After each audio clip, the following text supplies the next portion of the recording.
आज आहे माझ्या प्रेग्नेन्सी मिनी व्लॉगचा डे 4 आणि आजच्या दिवसाची सुरुवात ना खूप साऱ्या मज्जा मस्तीने सुरू झालेली आहे। तुम्ही बघू शकतात की माऊसोबत ना सकाळ सकाळ किती मस्ती चालू होती ती। असो प्रेग्नेन्सीमध्ये ना कुणाला कशाचे डोळे लागतील काहीच सांगता येत नाहीत। तसेच ना माझे डोळे स्टार्ट झालेत, म्हणजे ना आजकाल ना मी दिवसभर फ्रूट खात असते। मला दिवसभर कुणी जेवण नाही दिलं तरी चालेल, फ्रूट असले तरी बस झालं।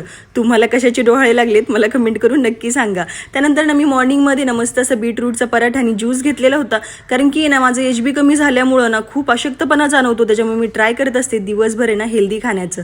मी आज तुमच्यासोबत ना सीताफळ शेकची रेसिपी शेअर करते।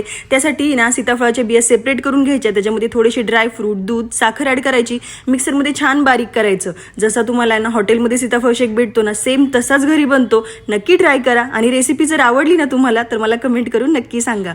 परत टेरेसवरती गेले होते, माऊसोबत परत मस्ती केली आणि घरी आल्यानंतर परत भूक लागली होती जोराची। मग मस्त अशी पाणीपुरी बनवलेली होती, दोघींनी पाणीपुरी एन्जॉय केली। आणि तुम्ही बघू शकतात बनीबेलाचे पिल्ले आहेत ना खरंच खूप जास्त क्यूट दिसतात ते, कारण की त्यांचे डोळे ओपन झालेले आहेत। Thanks for watching, bye.